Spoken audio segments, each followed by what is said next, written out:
Sexual follies.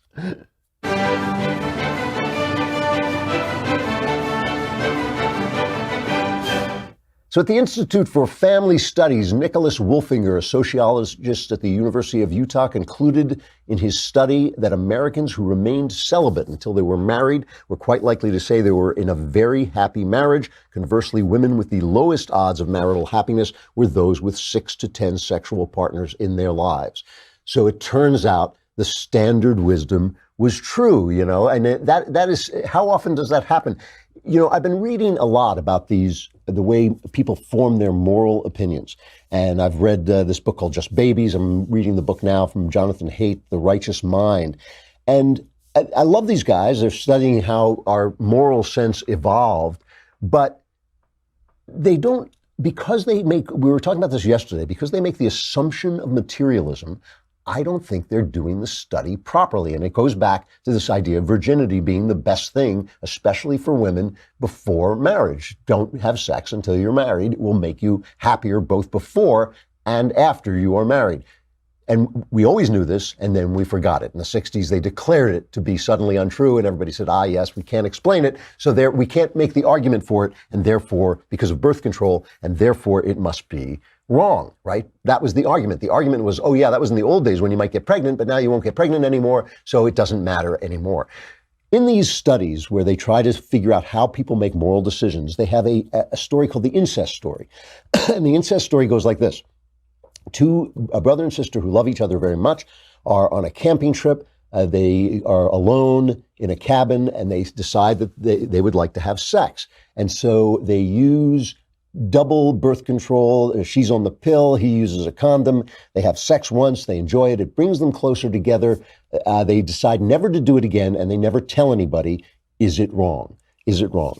And so when they do the test, almost everybody says, yes, it's wrong. And then they ask them to explain why. And nobody can explain why, because the general wisdom is that incest is wrong because it creates, it creates birth defects in the children. And that is why we have this innate taboo against incest. And now that in this particular case, the fact that they are not going to have children, that they've used them, they're not going to do it again, and they're not going to tell anybody, eliminates all the possible arguments against this being morally wrong. And yet people still say it's morally wrong, and then they get confused when they can't explain it anymore. And that basically the scientists then say, it's not morally wrong. This was an evolutionary idea caused to keep people from having birth defects, but now it's become obsolete, or at least is obsolete in this situation. I think that is entirely incorrect.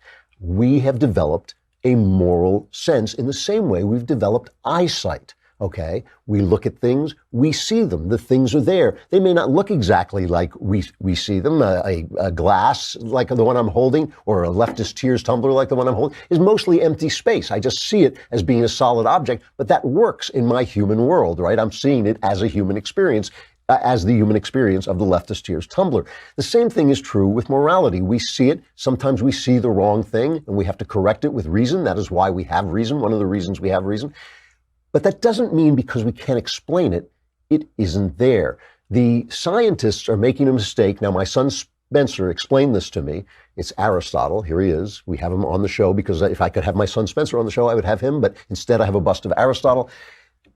He speaks about something called chorismos, which means separation. And this means that when something is actually not separable, it actually is one thing, but in order to talk about it, you separate it, okay? So what the scientists are doing is they are separating the moral instinct from reason. And they do this because they're looking at things evolutionarily, historically. They're saying one came first and the other came second, but that doesn't matter. We don't make our moral decisions purely from our moral sense, and we don't make them purely from reason. They are one thing. The chorismos is a false strategy that we use in order to talk about them, but we can't really think about ourselves that way completely. We actually see things more than we know. So what's wrong with the story about incest, okay, is that when you have sex with someone, it changes your relationship. So the idea that they go on and they just go back to being brother and sister but feel better is a lie. It's not true. See, people are not spotting that in the story. The other thing is people don't have sex and then stop. Once you have sex with someone, you think, oh, that's a fun thing, and then you keep doing it.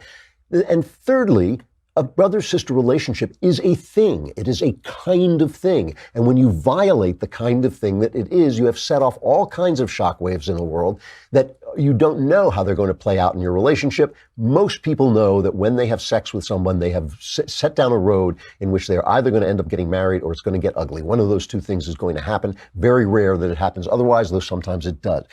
So the story itself is not an accurate representation of reality. So people are reacting to reality, which is that incest is wrong and it really is destructive to the relationship that a brother and sister have.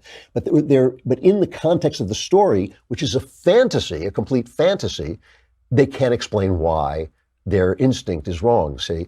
So when people came to us and they said, oh, marriage, you don't have to have sex within marriage anymore because now we have birth control and you won't get pregnant, they were telling a story about the world that wasn't true, and our moral and our reason got befuddled, and we didn't trust our moral instincts. Moral instincts can be wrong. Reason can disprove a moral instinct. Racism, for instance, may have made sense at some tribal point in our society. I don't think it does any longer make sense. But before you tear down a tradition, figure out exactly why it's there. Before you tear down the wall, figure out what's on the other side. And if you don't believe me, here is an Islamic cleric explaining why girls should wear a hijab, because if they don't, a jinn might fall in love with them.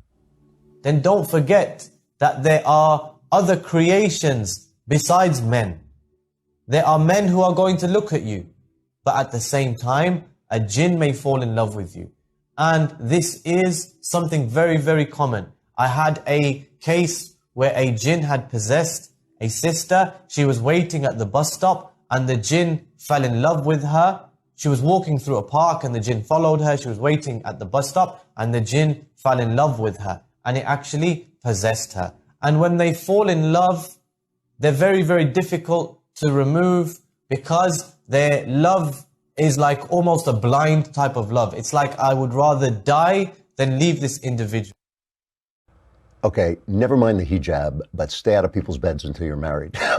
Because I don't know, I'm not as worried about the jinn as I am about actual human beings, although those little demons do go very well with tonic. It's a gin and tonic. All right, mailbag tomorrow. I'm Andrew Klavan. This is The Andrew Klavan Show.